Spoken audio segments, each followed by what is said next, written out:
కొన్ని ప్రాంతాల్లో ఫుడ్ అయితే సరిపోతుంది, ఇంకా మీరు కానీ నిత్యావసర వస్తువులు కానీ నీళ్లు కానీ ఇస్తే మేమే వంట చేసుకుంటాను కూడా కొన్ని దగ్గర నుంచి ఫీడ్బ్యాక్ వస్తూ ఉంది. అది కూడా వ్యూలో పెట్టుకుంటాం. ఇప్పటికి 4 రోజులు అయింది, రేపు 5వ రోజు. అందుకని గ్రాడ్యువల్గా రీషెడ్యూల్ చేసి ఎక్కడైతే నీళ్లు లేవో ఆ ప్రాంతాలంతా కూడా రేపే ఎసెన్షియల్ కమాడిటీస్ అన్ని కూడా ఒక ప్యాకేజ్ ఇస్తున్నాం. 25 కేజీలు బియ్యం, అదే సమయంలో 1 కేజీ పప్పు, 1 లీటరు పామాయిల్, ఇంకొక పక్కన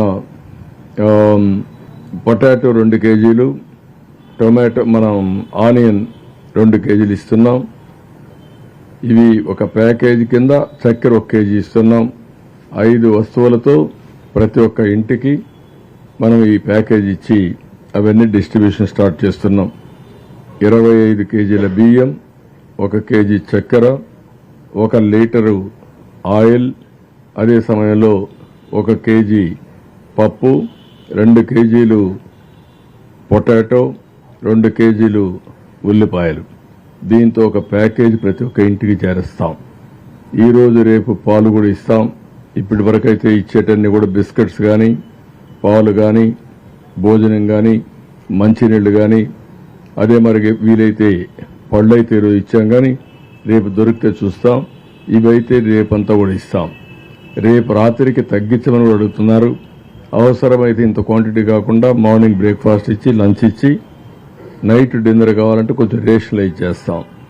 ఎల్లుండి మాత్రం 50%కే సర్వ్ చేస్తాం. 50%కి బియ్యం ఇచ్చిన తర్వాత నీళ్లు ఎక్కువ పెడతాం. వాళ్లే వంట చేసుకునే కార్యక్రమాన్ని కూడా శ్రీకారం చుడతాం.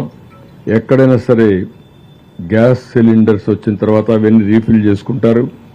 ఒకవేళ పైనుంటే పర్వాలేదు కానీ కింద నుండి వాళ్ళకి ఇబ్బంది ఉంది, తడిచిపోయి ఉంటారు, అవి రీఫిల్ చేయాలి.